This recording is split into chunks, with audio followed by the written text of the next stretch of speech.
Welcome students. ਸਭ ਤੋਂ ਪਹਿਲਾਂ ਆਪ ਸਭ ਨੂੰ ਮੇਰੇ ਵੱਲੋਂ ਪਿਆਰ ਭਰੀ ਸਤਿ ਸ਼੍ਰੀ ਅਕਾਲ। ਜੇਕਰ ਤੁਸੀਂ ਸਾਡੇ ਚੈਨਲ ਤੇ ਨਵੇਂ ਹੋ ਜਾਂ ਅਜੇ ਤੱਕ ਇਸ ਨੂੰ ਸਬਸਕ੍ਰਾਈਬ ਨਹੀਂ ਕੀਤਾ ਤਾਂ ਇਸ ਨੂੰ ਹੁਣੇ ਸਬਸਕ੍ਰਾਈਬ ਕਰ ਲਓ ਤਾਂ ਜੋ ਸਾਡੀਆਂ ਸਾਰੀਆਂ ਲੇਟੈਸਟ ਵੀਡੀਓਜ਼ ਦੇ ਨੋਟੀਫਿਕੇਸ਼ਨਸ ਤੁਹਾਨੂੰ ਜਲਦ ਤੋਂ ਜਲਦ ਮਿਲ ਸਕਣ। ਅੱਜ ਅਸੀਂ 10th ਕਲਾਸ ਦਾ 10th ਚੈਪਟਰ ਹੈ ਜੋ ਸਰਕਲਸ यानी कि ਚੱਕਰ, ਉਸ ਦੇ ਅੰਡਰ ਦੇਖਾਂਗੇ ਇੱਕ ਸਰਕਲ ਤੇ ਇੱਕ ਲਾਈਨ यानी कि ਇੱਕ ਚੱਕਰ ਤੇ ਇੱਕ ਰੇਖਾ ਦੇ ਵਿੱਚ ਕੀ ਰਿਲੇਸ਼ਨ ਜਾਂ ਸੰਬੰਧ ਹੁੰਦਾ ਹੈ। ਉਸ ਤੋਂ ਬਾਅਦ ਆਪਾਂ ਪਹੁੰਚਾਂਗੇ ਟੈਂਜੈਂਟ यानी कि स्पर्श रेखा ਦੇ ਕਨਸੈਪਟ ਤੇ ਇਸ ਸਭ ਤੋਂ ਬਾਅਦ ਆਪਾਂ ਐਕਸਰਸਾਈਜ਼ 10.1 ਦੇ ਕੁਐਸਚਨਸ ਨੂੰ ਕਰਾਂਗੇ ਸੋਲਵ। ਤਾਂ ਚਲੋ ਸ਼ੁਰੂ ਕਰਦੇ ਹਾਂ। ओके, अपने को आ रहा है सर्कल एंड लाइन यानी कि चक्कर ते रेखा। ਚੱਕਰ ਆਪਾਂ ਪਹਿਲਾਂ ਹੀ ਬਣਾ ਲਏ ਨੇ, ਹੁਣ ਆਪਾਂ ਲਾਈਨ ਲੈਂਦੇ ਆ।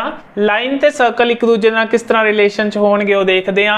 ਪਹਿਲਾ ਕੇਸ ਲੈਂਦੇ ਆ ਜਦੋਂ ਆਪਣੇ ਕੋਲ ਜਿਹੜੀ ਲਾਈਨ ਹੈ ਉਹ ਸਰਕਲ ਦੇ ਬਾਹਰ ਹੈ, यानी कि लाइन ने सर्कल नूं किते नहीं कट्टिया या उहनूं किते भी ओह नहीं मिली, तो इस केस दे विच इस लाइन नूं आपां बोलदे हां नॉन इंटरसेक्टिंग लाइन।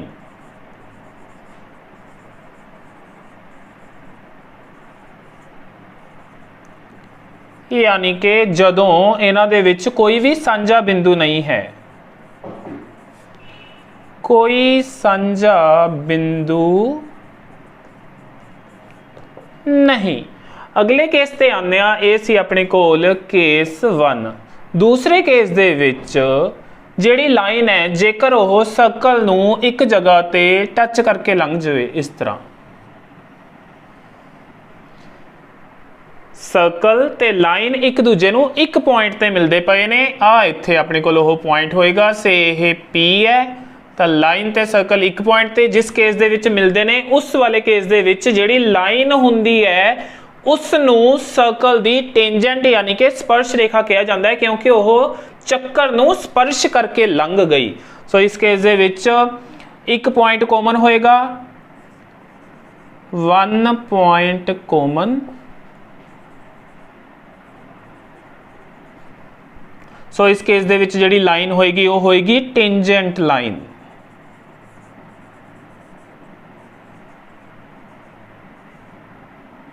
यानी कि स्पर्श रेखा। ते जिथे यह लाइन सर्कल नूं स्पर्श करती पई है, टच करती पई है, उहनूं बोलदे हां आपां स्पर्श बिंदु, जिथे वो टच कर रही है। सो P जिहड़ा होएगा ओह होएगा अपने कोल स्पर्श बिंदु, जिन्हों आपां इंग्लिश च बोलदे हां point of contact. So P है अपने कोल पॉइंट ऑफ कॉन्टैक्ट, जिथे सर्कल ते लाइन दा आपस दे विच होया कॉन्टैक्ट यानी कि मेल होया। हुण तीसरा केस, इस केस दे विच तां लाइन सी जिहड़ी ओह सर्कल नूं एक बिंदु ते टच करके गई सी, यानी एक बिंदु ते मिले सी आपस दे विच। जदों लाइन अपने कोल इस तरह होवे, इस केस दे विच आपां देख सकदे हां कि लाइन ने सर्कल नूं दो बिंदुआं ते कट्टिया, से ओह ने अपने कोल A ते B दो बिंदुआं ते कट्टिया, या कह सकते हैं कि लाइन ते सर्कल एक दूजे नूं दो बिंदुआं ते मिले, एवें भी कह सकते हैं। उस केस दे विच आ जिहड़ी लाइन है इस नूं इस सर्कल दी छेदक रेखा कहा जाता है, यानी कि सीकेंट बोलिया जाता है। छेदक रेखा क्यों? क्योंकि इसने सर्कल दे विच दो छेद कर दिते, एक पॉइंट A ते एक पॉइंट B ते, तां करके इसनूं इसदी छेदक रेखा कहा जाता है। सो इस केस दे विच आ लाइन जेकर आपां L ले लीए, L चक्कर दी छेदक रेखा है, यानी कि L is secant of circle. ते यानी कि जिहड़ी छेदक रेखा है वह चक्कर नूं दो बिंदुआं ते कटदी है। सो इत्थे लिखांगे छेदक रेखा चक्कर नूं दो बिंदुआं ते कटदी है।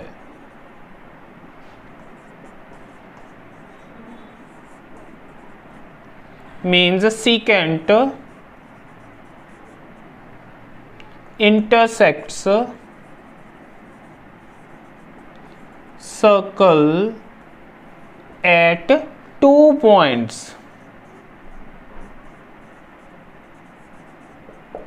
सो ये बारे क्वेश्चन आ सकता है 1 नंबर का कि ऐसी लाइन जिहड़ी सर्कल नूं 2 पॉइंट्स ते कटदी है उसनूं की कहा जाता है। सो उस केस दे विच आंसर आएगा छेदक रेखा या फिर सीकेंट।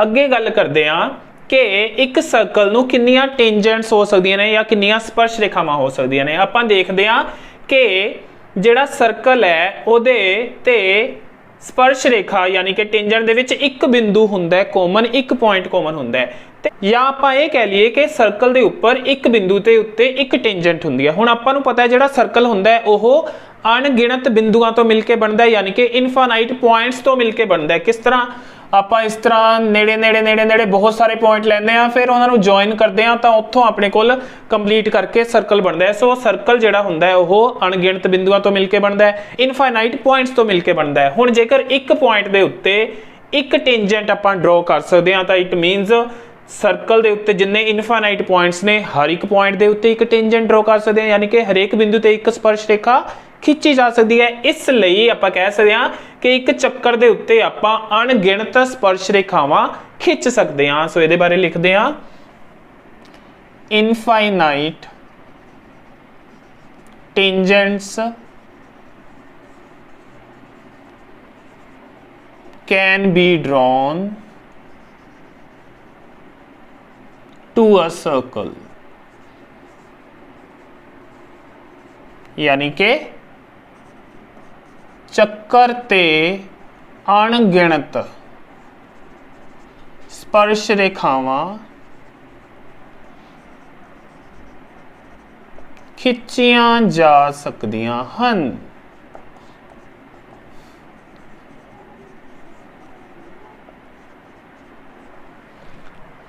इस गल का ध्यान रखना है कि चक्कर दे जिहड़े अणगिणत बिंदु ने उन्हां उत्ते अणगिणत स्पर्श रेखावां खिंचियां जा सकदियां ने, बट एक पॉइंट ते हमेशा एक ही स्पर्श रेखा खिंची जा सकती है। इस गल का ध्यान रखना है। वो चीज़ होर है कि पूरे सर्कल के उत्ते आपां अणगिणत यानी कि इनफाइनाइट टेंजेंट्स ड्रॉ कर सकते हैं पर एक बिंदु ते केवल एक स्पर्श रेखा हो सकती है। वो किवें, हुण उहदे लई आपां डायग्राम च कुछ चेंजिस करते हैं। आ पॉइंट P है, ये विचों आ स्पर्श रेखा यानी कि टेंजेंट लंघ गई, इत्थे टेंजेंट लिख दिंदे हुण आपां। ते हुण जेकर मैं इहदे विचों होर रेखावां खिंचण दी कोशिश करूंगा तां इस तरह हो सकदियां ने, आ वाली हो गई। जे मैं होर कोई खिंचण की कोशिश करा वो एवें जा सकती है, होर खिंचण की कोशिश करा तो वह एवें भी जा सकती है, होर खिंचांगे तो वह इस तरह भी लंघ सकती है।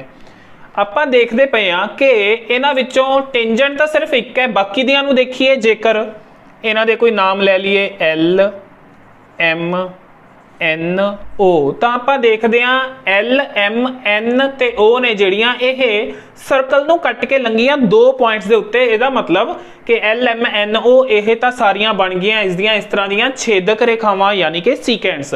सो सर्कल दे एक पॉइंट ते जेकर एक पॉइंट की गल करिए तो उत्ते सिर्फ एक ही टेंजेंट हो सकती है। सर्कल नूं पूरे नूं अणगिणत टेंजेंट्स यानी कि अणगिणत स्पर्श रेखावां आपां खिंच सकते हैं पर एक बिंदु ते सिर्फ एक ही स्पर्श रेखा खिंची जा सकती है। सो इहदे बारे लिखदे हां चक्कर ते दे एक बिंदु ते केवल एक स्पर्श रेखा खिंची जा सकती है। इंग्लिश लिखांगे only one tangent can be drawn at one point of a circle. हाँ जी, हुण अगे गल करते हैं कि सर्कल दे उत्ते कितनियां पैरेलल टेंजेंट्स यानी कि समांतर स्पर्श रेखावां हो सकदियां या खिंचियां जा सकदियां ने। हुण इत्थे ये अपने कोल छेदक रेखा है, आपां इस रेखा यानी इस लाइन L दे पैरेलल लाइनस ड्रॉ करनियां चाहिए तो किस तरह दीयां हो सकदियां ने। वो इत्थों जा सकदी है, कोई होर इत्थों इस तरह, इत्थों इस तरह, या फिर कोई लाइन इत्थों इस तरह इनू टच करके जा सकती है। एक इधर की गल करिए तो ਇੱਥੇ ਵੀ ਕੋਈ ਲਾਈਨ ਇਸ ਨੂੰ ਇਸ ਤਰ੍ਹਾਂ ਟੱਚ ਕਰਕੇ ਜਾ ਸਕਦੀ ਹੈ। ਆਪਾਂ ਦੇਖਦੇ ਹਾਂ ਕਿ ਜਦੋਂ ਆਪਾਂ ਸਰਕਲ ਦੇ ਉੱਤੇ ਲਾਈਨਸ ਇਸ ਤਰ੍ਹਾਂ ਖਿੱਚੀਆਂ, ਉਹਨਾਂ ਦੇ ਵਿੱਚੋਂ ਇੱਕ ਆਹ ਵਾਲੀ, ਇਹਦਾ ਕੋਈ ਨਾਮ ਰੱਖਦੇ ਹਾਂ ਸੇ P, ਤੇ ਇੱਕ ਆਹ ਵਾਲੀ, ਇਹਦਾ ਕੋਈ ਨਾਮ ਰੱਖ ਲਈਏ Q। ਸੋ ਇੱਥੋਂ ਆਪਾਂ ਕਹਿ ਸਕਦੇ ਹਾਂ ਕਿ ਚੱਕਰ ਦੇ ਉੱਤੇ ਵੱਧ ਤੋਂ ਵੱਧ 2 ਸਮਾਂਤਰ ਸਪਰਸ਼ ਰੇਖਾਵਾਂ ਹੋ ਸਕਦੀਆਂ ਨੇ, ਯਾਨੀ ਕਿ ਸਰਕਲ ਦੀਆਂ ਐਟ ਦਾ ਮੈਕਸਿਮਮ 2 ਪੈਰਲਲ ਟੈਂਜੈਂਟਸ ਹੋ ਸਕਦੀਆਂ ਨੇ। ਸੋ ਇਹਦੇ ਬਾਰੇ ਵੀ ਸ਼ਾਰਟ ਕੁਐਸਚਨ ਆ ਜਾਂਦਾ ਹੁੰਦਾ ਹੈ, ਉਹਦੇ ਬਾਰੇ ਲਿਖਦੇ ਹਾਂ ਹੁਣ ਆਪਾਂ। A circle can have maximum 2 parallel tangents, यानी कि ਚੱਕਰ ਤੇ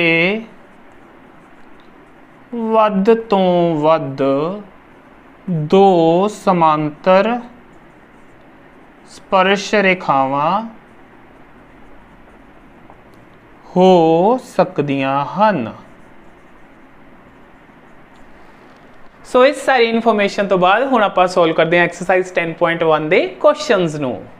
ਸੋ ਆਨੇ ਐਕਸਰਸਾਈਜ਼ 10.1 ਦੇ ਫਰਸਟ ਕੁਐਸਚਨ ਤੇ, ਜਿਸ ਦੀ ਸਟੇਟਮੈਂਟ ਹੈ how many tangents can a circle have, ਇੱਕ ਚੱਕਰ ਦੀਆਂ ਕਿੰਨੀਆਂ ਸਪਰਸ਼ ਰੇਖਾਵਾਂ ਹੋ ਸਕਦੀਆਂ ਨੇ। ਇਹਦੇ ਬਾਰੇ ਆਪਾਂ ਆਲਰੇਡੀ ਡਿਸਕਸ ਕਰ ਚੁੱਕੇ ਹਾਂ ਕਿ ਇੱਕ ਸਰਕਲ ਦੀਆਂ ਅਣਗਿਣਤ ਸਪਰਸ਼ ਰੇਖਾਵਾਂ ਹੋ ਸਕਦੀਆਂ ਨੇ। ਸੋ ਇਸ ਦਾ ਆਨਸਰ ਆਏਗਾ ਆਪਣੇ ਕੋਲ ਅਣਗਿਣਤ, ਯਾਨੀ ਕਿ ਇਨਫਾਈਨਾਈਟ।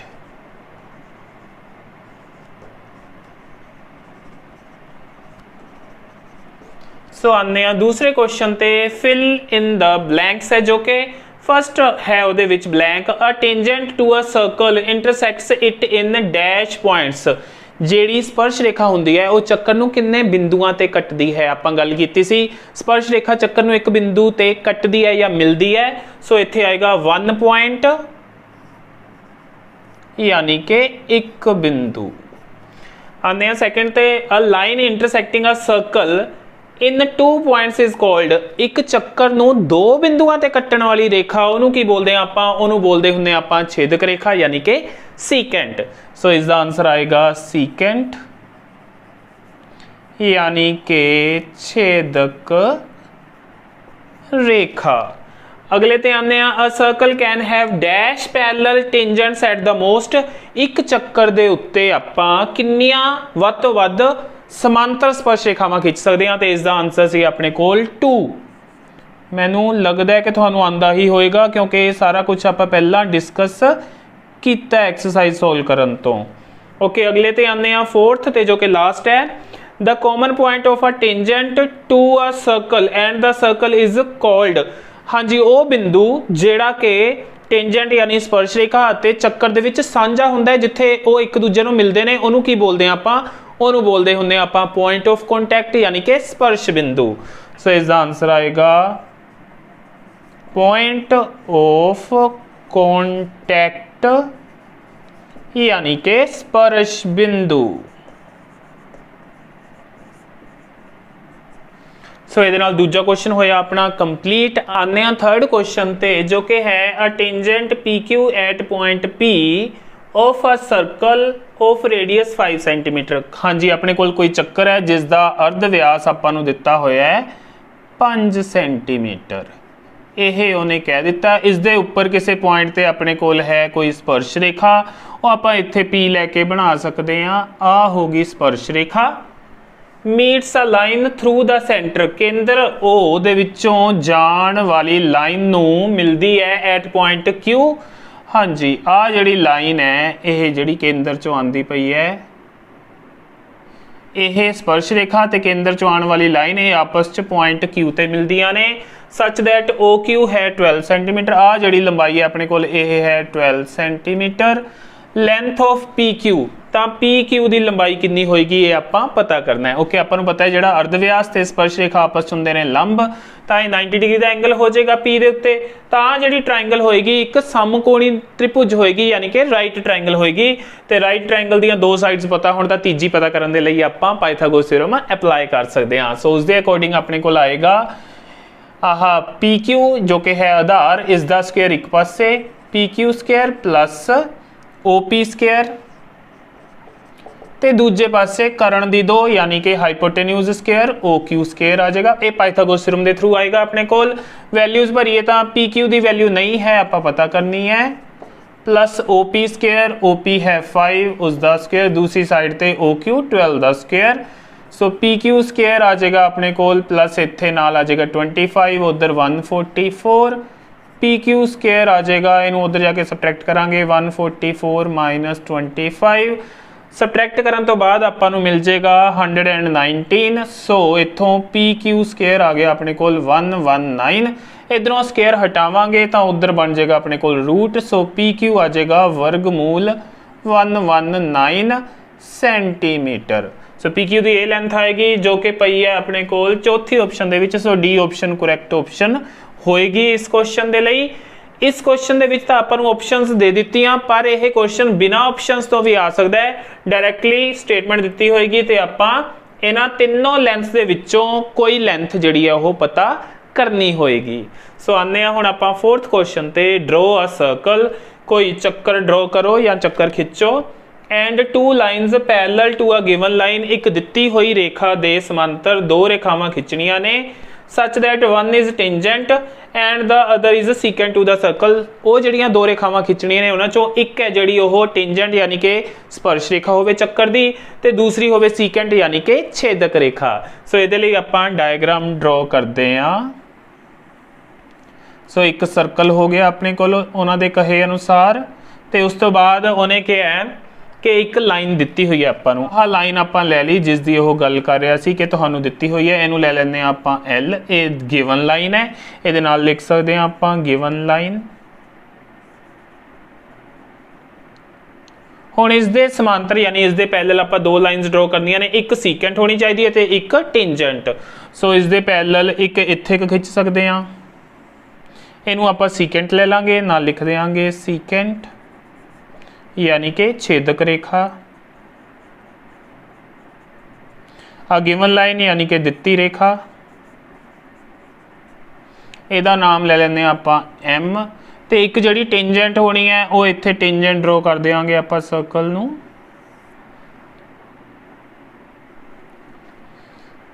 ते इहनूं आपां ले लेंगे N, इत्थे लिख देंगे टेंजेंट यानी कि स्पर्श रेखा। ध्यान रखना है ये तीनों एक दूजे के समांतर होण, पैरेलल होण, ते इहदे लई तुसीं स्केल यूज़ कर सकते हो। सो स्टूडेंट्स इस दे नाल ही एक्सरसाइज 10.1 हुंदी है कंप्लीट। मैनूं उम्मीद है जो अज आपां सारी डिस्कशन की ते उस तो बाद 10.1 एक्सरसाइज जो सोल्व की तुहानूं चंगी तरह समझ आ गई होएगी। फिर भी कोई प्रॉब्लम होए, किसी क्वेश्चन कोई डाउट होए तो तुसीं मैनूं कमेंट करके पूछ सकते हो। वीडियो चंगी लगी होए तो इसनूं लाइक करना ते अपने होर फ्रेंड्स ते स्टूडेंट्स दे नाल शेयर जरूर करना, ते वीडियो नूं लास्ट तक देखण लई तुहाडा सारिआं दा थैंक्स।